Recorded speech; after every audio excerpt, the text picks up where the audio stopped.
जय श्री राम दोस्तों। आज हम रामायण सुंदरकांड भाग 4 की कहानी को सुनेंगे और समझेंगे। सुंदरकांड भाग 4 की इस कहानी को विस्तार से चर्चा करेंगे। 1. हनुमान का सीता की धैर्य बांधना। 2. हनुमान का विशाल रूप। 3. हनुमान के साथ राक्षस का युद्ध।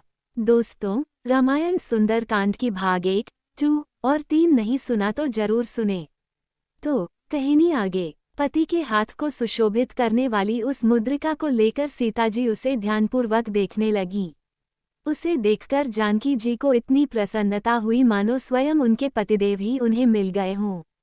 उनका लाल, सफेद और विशाल नेत्रों से युक्त मनोहर मुख हर्ष से खिल उठा, मानो चंद्रमा राहु के ग्रहण से मुक्त हो गया हो।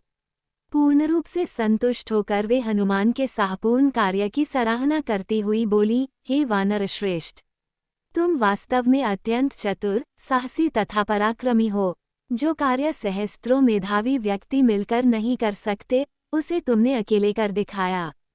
तुमने दोनों रघुवंशी भ्राताओं का कुशल समाचार सुनाकर मुझ मृतप्राय को नवजीवन प्रदान किया है। हे पवन सुत, मैं समझती हूँ कि अभी मेरे दुखों का अंत होने में समय लगेगा। अन्यथा ऐसा क्या कारण है कि विश्वविजय का सामर्थ्य रखने वाले वे दोनों भ्राता अभी तक रावण को मारने में सफल नहीं हुए? कहीं ऐसा तो नहीं है कि दूर रहने के कारण राघवेंद्र का मेरे प्रति प्रेम कम हो गया हो? अच्छा, ये बताओ, क्या कभी अयोध्या से तीनों माताओं और मेरे दोनों देवरों का कुशल समाचार उन्हें प्राप्त होता है? क्या तेजस्वी भरत रावण का नाश करके मुझे छुड़ाने के लिए अयोध्या से सेना भेजेंगे? क्या मैं कभी अपनी आंखों से दुरात्मा रावण को राघव के बाणों से मरता देख सकूंगी?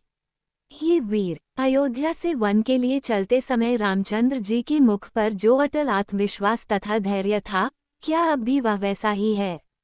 सीता के इन प्रश्नों को सुनकर हनुमान बोले, हे देवी, जब रघुनाथ जी को आपकी दशा की सूचना मुझसे प्राप्त होगी, तब वे बिना समय नष्ट किए वानरों और वृक्षों की विशाल सेना को लेकर लंकापति रावण पर आक्रमण करके उसकी इस स्वर्णपुरी को धूल में मिला देंगे और आपको इस बंधन से मुक्त करा के ले जाएंगे। आर्य, आजकल वे आपके ध्यान में इतने निमग्न रहते हैं कि उन्हें अपने तन बदन की भी सुधि नहीं रहती, खाना पीना तक भूल जाते हैं। उनके मुख से दिन रात हासीते शब्द ही सुनाई देते हैं। आपके वियोग में वे रात को भी नहीं सो पाते। यदि कभी नींद आ भी जाए तो हासीते कहकर नींद में चौंक पड़ते हैं और इधर उधर आपकी खोज करने लगते हैं। उनकी ये दशा हम लोगों से देखी नहीं जाती। हम उन्हें धैर्य बढ़ाने का प्रयास करते हैं, किंतु हमें सफलता नहीं मिलती। उनकी पीड़ा बढ़ती जाती है। अपने प्राणनाथ की दशा का ये करुण वर्णन सुनकर जानकी के नेत्रों से अविरल अश्रुधारा बह चली। वे बोली, हनुमान, तुमने जो ये कहा है कि वे मेरे अतिरिक्त किसी अन्य का ध्यान नहीं करते, इससे तो मेरे स्त्री हृदय को अपार शांति प्राप्त हुई है, किंतु मेरे वियोग में तुमने उनकी जिस करुण दशा का चित्रण किया है, वह मुझे विषमिश्रित अमृत के समान लगा है और उससे मेरे हृदय को प्राणांतक पीड़ा पहुंची है। वानशिरोमणे, दैव के विधान को रोकना प्राणियों के वश की बात नहीं है। ये सब विधाता का विधान है, जिसने हम दोनों को एक दूसरे के विरह में तड़पने के लिए छोड़ दिया है। न जाने वह दिन कब आएगा जब वे रावण का वध करके मुझ दुखिया को दर्शन देंगे। उनके वियोग में तड़पते हुए मुझे 10 मास व्यतीत हो चुके हैं। यदि 2 मास के अंदर उन्होंने मेरा उद्धार नहीं किया तो दुष्ट रावण मुझे मृत्यु के घाट उतार देगा। वह बड़ा कामी तथा अत्याचारी है। वह वासना में इतना अंधा हो रहा है कि वो किसी की अच्छी सलाह मानने को तैयार नहीं होता। उसी के भाई विभीषण की पुत्री कला मुझे बता रही थी कि उसके पिता विभीषण ने रावण से अनेक बार अनुग्रह किया कि वो मुझे वापस मेरे पति के पास पहुंचा दे, परंतु उसने उसकी एक न मानी। वह अब भी अपनी हठ पर अड़ा हुआ है। मुझे अब केवल राघव के पराक्रम पर ही विश्वास है, जिन्होंने अकेले ही खरदूषण को उनके 14 सहस्त्र युद्ध कुशल सेनानियों सहित मार डाला था। देखें, अब वो घड़ी कब आती है जिसकी मैं व्याकुलता से प्रतीक्षा कर रही हूँ। ये कहते हुए सीता अपने नेत्रों से आंसू बहाने लगी। सीता को विलापयुक्त वचन को सुनकर हनुमान ने उन्हें धैर्य बढ़ाते हुए कहा, देवी, आप दुखी न हों। मैं आपको विश्वास दिलाता हूँ कि मेरे पहुँचते ही प्रभु वानर सेना सहित लंका पर आक्रमण करके दुष्ट रावण का वध कर आपको मुक्त करा देंगे। मुझे तो ये लंकापति कोई असाधारण बलवान दिखाई नहीं देता। यदि आप आज्ञा दे तो मैं अभी इसी समय आपको अपनी पीठ पर बिठाकर लंका के परकोटे को फांदकर विशाल सागर को लांघता हुआ श्री रामचंद्र जी के पास पहुंचा दूं। मैं चाहूं तो इस संपूर्ण लंकापुरी को रावण तथा राक्षसों सहित उठाकर राघव के चरणों में ले जाकर पटक दूं। इनमें से किसी भी राक्षस में इतनी सामर्थ्य नहीं है कि वो मेरे मार्ग में बाधा बनकर खड़ा हो सके। वानर श्रेष्ठ हनुमान के मुख से यह अद्भुत वचन सुनकर सीताजी ने विस्मयपूर्वक कहा, वानरयुतपति हनुमान, तुम्हारा शरीर तो छोटा है, तुम इतनी दूरी वाले मार्ग पर मुझे कैसे ले जा सकोगे? तुम्हारी इस दुस्साहस को मैं वानरोचित चपलता ही समझती हूँ। सीता का अपने प्रति अविश्वास हनुमान को अपना तिरस्कार सा लगा। फिर उन्होंने सोचा कि मेरी शक्ति और सामर्थ्य से अपरिचित होने के कारण ही ये ऐसा कह रही हैं, अतः इन्हें ये दिखा देना ही उचित होगा कि मैं अपनी इच्छानुरूप रूप धारण कर सकता हूँ। ऐसा सोचकर वे बुद्धिमान कपिवर उस वृक्ष से नीचे कूद पड़े और सीता जी को विश्वास दिलाने के लिए बढ़ने लगे। क्षण मात्र में उनका शरीर मेरू पर्वत के समान ऊंचा हो गया। वे प्रज्वलित अग्नि के समान तेजस्वी प्रतीत होने लगे। तत्पश्चात पर्वत के समान विशालकाय, तांबे के समान लाल मुख तथा वज्र के समान दाढ़ और नख वाले भयानक महाबली वानरवीर हनुमान विदेहनंदिनी से बोले, देवी, मुझमें पर्वत, वन, अट्टालिका, चहारदीवारी और नगरद्वार सहित इस लंकापुरी को रावण के साथ ही उठा ले जाने की शक्ति है। अतः हे विदेहनंदिनी, आपकी आशंका व्यर्थ है। देवी, आप मेरे साथ चलकर लक्ष्मण सहित श्री रघुनाथ जी का शोक दूर कीजिए। हनुमान के आश्चर्यजनक रूप को विस्मय से देखती हुई सीता जी बोली, हे पवनसुत, तुम्हारी शक्ति और सामर्थ्य में अब मुझे किसी प्रकार की शंका नहीं रही है। तुम्हारी गति वायु के समान और तेज अग्नि के समान है, किंतु मैं तुम्हारे प्रस्ताव को स्वीकार करने में असमर्थ हूँ। मैं अपनी इच्छा से अपने पति के अतिरिक्त किसी अन्य पुरुष के शरीर का स्पर्श नहीं कर सकती। मेरे जीवन में मेरे शरीर का स्पर्श केवल एक परपुरुष ने किया है, और वह दुष्ट रावण है जिसने मेरा हरण करते समय मुझे बलात् अपनी गोद में उठा लिया था। उसकी वेदना से मेरा शरीर आज तक जल रहा है। इसका प्रायश्चित तभी होगा जब राघव उस दुष्ट का वध करेंगे। इसी में मेरा प्रतिशोध और उनकी प्रतिष्ठा है। जानकी के मुख से ऐसे युक्तियुक्त वचन सुनकर हनुमान का हृदय गदगद हो गया। वे प्रसन्न होकर बोले, हे देवी, महान सती साध्वियों को शोभा देने वाले ऐसे शब्द आप जैसी परम पतिव्रता विदुषी ही कह सकती हैं। आपकी दशा का वर्णन मैं श्री रामचंद्र जी से विस्तारपूर्वक करूंगा और उन्हें शीघ्र ही लंकापुरी पर आक्रमण करने के लिए प्रेरित करूंगा। अब आप मुझे कोई ऐसी निशानी दे दे जिसे मैं श्री रामचंद्र जी को देकर आपके जीवित होने का विश्वास दिला सकूं और उनके अधीर हृदय को धैर्य बंधा सकूं। हनुमान के कहने पर सीता जी ने अपना चूड़ामणि खोलकर उन्हें देते हुए कहा, ये चूड़ामणि तुम उन्हें दे देना। इसे देखते ही उन्हें मेरे साथ साथ मेरी माताजी और अयोध्यापति महाराज दशरथ का भी स्मरण हो आएगा। वे इसे भली भांति पहचानते हैं। उन्हें मेरा कुशल समाचार देकर लक्ष्मण और वानरराज सुग्रीव को भी मेरी ओर से शुभकामनाएं व्यक्त करना। यहाँ मेरी जो दशा है और मेरे प्रति रावण तथा उसकी क्रूर दासियों का जो व्यवहार है, वो सब तुम अपनी आंखों से देख चुके हो। तुम समस्त विवरण रघुनाथ जी से कह देना।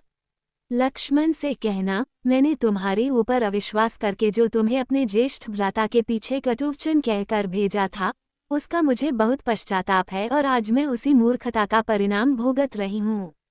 पवनसुत, और अधिक मैं क्या कहूँ, तुम स्वयं बुद्धिमान और चतुर हो। जैसा उचित प्रतीत हो वैसा कहना और करना। जानकी के ऐसा कहने पर दोनों हाथ जोड़कर हनुमान उनसे विदा लेकर चल दिए। सीता से विदा लेकर जब हनुमान चले तो वे सोचने लगे कि जानकी का पता तो मैंने लगा लिया, उनको रामचंद्र जी का संदेश देने के अतिरिक्त उनसे भी राघव के लिए संदेश प्राप्त कर लिया। अब शत्रु की शक्ति का भी ज्ञात कर लेना चाहिए। राक्षसों के प्रति साम, दान और भेद नीति अपनाने से लाभ होना नहीं है, अतः मुझे यहाँ दंड नीति अपनाने के लिए अपने पराक्रम का प्रदर्शन करना ही उचित जान पड़ता है। ऐसा सोचकर उन्होंने अशोकवाटिका को विध्वंस करने का विचार किया जो रावण अत्यंत प्रिय थी। उन्होंने विचार किया जब वो अपनी प्रिय वाटिका को उजड़ने का समाचार सुनेगा तो अवश्य क्रुद्ध होकर अपने वीर सैनिकों को मुझे पकड़ने या मारने के लिए भेजेगा। यह विचार आते ही वे वाटिका के सुंदर वृक्षों को तोड़ने तथा उखाड़ने, जलाशयों को मथने और पर्वत शिखरों को चूर चूर करने लगे। थोड़ी ही देर में वाटिका ऐसे जान पड़ने लगी मानो वह दावानल से झुलस गई हो। सुंदर सरोवरों के मणिमय स्फटिक घाटों टूटकर कर मलबे में परिवर्तित हो गए। वाटिका में बनी अट्टालिकाएं भी उनके विध्वंसक हाथों से न बच सकीं। इस प्रकार उन्होंने अशोकवाटिका को शोकवाटिका बना दिया। सब पक्षी घोंसलों से निकलकर आकाश में मंडराने लगे। जो राक्षसियां रात भर सीता पर पहरा देते देते सो गई थीं, वे भी अब इस शोर को सुनकर जाग गईं और उन्होंने चकित होकर अशोकवाटिका की दुर्दशा को देखा। वे दौड़ी हुई रावण के पास जाकर बोली, हे राजन, अशोकवाटिका में एक भयंकर वानर घुस आया है। उसने सब वृक्षों को तोड़कर तहस नहस कर दिया है। सरोवर के घाटों तथा अट्टालिकाओं को भी तोड़कर कूड़े का ढेर बना दिया है। जब हमने उसे भगाने का प्रयत्न किया तो वह हमारे ऊपर झपट पड़ा। बड़ी कठिनाई से हम प्राण बचाकर आपके पास तक पहुंच पाए हैं। उस दुष्ट वानर ने तो जानकी के साथ भी न जाने क्या वार्तालाप किया है। हमें उससे बहुत भय लगता है, कहीं वह सीता को भी जान से न मार डाले। ये समाचार सुनकर रावण प्रज्वलित चिता की भांति क्रोध से जल उठा। उसकी भरिकुटी धनुष की भांति तन गई। उसने तत्काल अपने अनुचरों को आज्ञा दी कि उस दुष्ट वानर को पकड़कर मेरे पास लाओ।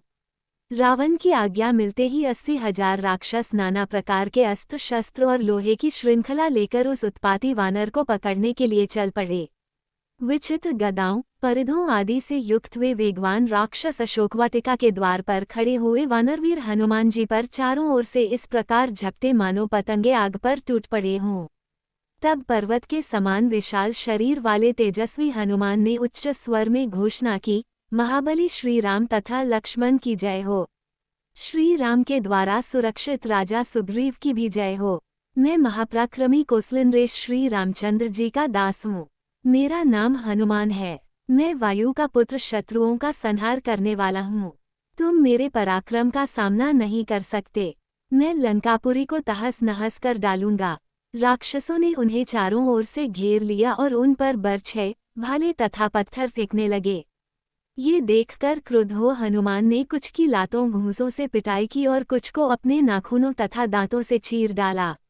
बड़े बड़े योद्धा इस मार की ताव न लाकर क्षत विक्षत होकर भूमि पर गिर पड़े।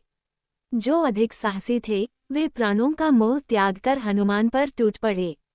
तभी उन्होंने एक छलांग लगाई और तोरण द्वार से एक लोहे की छड़ निकाल ली। फिर उस छड़ से उन्होंने वह मार काट मचाई कि बहुत से योद्धा तो वहीं खेत रहे और शेष प्राण बचाकर वहां से भागकर रावण के पास पहुंचे। जब रावण ने इन राक्षसों की ऐसी दशा देखी तो उसका क्रोध और भड़क उठा। उसने प्रहस्त के पुत्र जम्बूवाली को बुलाकर कहा, हे वीरश्रेष्ठ, तुम जाकर उस वानर को पकड़ कर ले आओ। यदि वह जीवित न पकड़ा जा सके तो उसे मार डालो। मुझे तुम्हारे बल पर पूरा विश्वास है कि तुम इस कार्य को भली भांति कर सकते हो। रावण की आज्ञा पाकर जम्बूवाली अस्त्र शस्त्रों से सुसज्जित हो गधों के रथ पर सवार हो हनुमान से युद्ध करने के लिए चला। जब उसने उन्हें तोरण द्वार पर बैठे देखा तो वह दूर से ही उन पर तीक्ष्ण बाण चलाने लगा। जब कुछ बाण पवनपुत्र के शरीर को छेदने लगे तो उन्होंने पास पड़ी हुई एक पाषाण शिला को उखाड़कर जम्बूवाली की ओर निशाना साध कर फेंका। उस विशाल शिला को अपनी ओर आते देख उस वीर राक्षस ने फुर्ती से 10 बाण छोड़कर उसको चूर चूर कर डाला। जब हनुमान ने उस शिला को इस प्रकार टूटते देखा तो उन्होंने तत्काल एक विशाल वृक्ष को उखाड़कर राक्षसों पर आक्रमण करना आरंभ कर दिया, जिससे बहुत से राक्षस मरकर और कुछ घायल होकर वहीं धराशायी हो गए। अपने सैनिकों को इस प्रकार मरते देख जम्बूवाली ने एक साथ 4 बाण छोड़कर उसका वृक्ष काट डाला और फिर 10 बाण छोड़कर हनुमान को घायल कर दिया। जब हनुमान के शरीर से रक्तधारा प्रवाहित होने लगी तो उन्हें बहुत क्रोध आया और वे एक राक्षस से लोहे का मूसल छीनकर जम्बूवाली पर उससे धड़ाधड़ आक्रमण करने लगे, जिससे उसके घोड़े मर गए, रथ चकनाचूर हो गया और वह स्वयं भी निष्प्राण होकर पृथ्वी पर जा पड़ा। दोस्तों, सुंदरकांड भाग 4 समाप्त हो गया। भाग 5 के इंतजार करें। अगर आप चैनल में नए हो तो चैनल को सब्सक्राइब करें और बेल आइकॉन को प्रेस करें। जय हिंद, जय श्री राम, भारत माता की जय।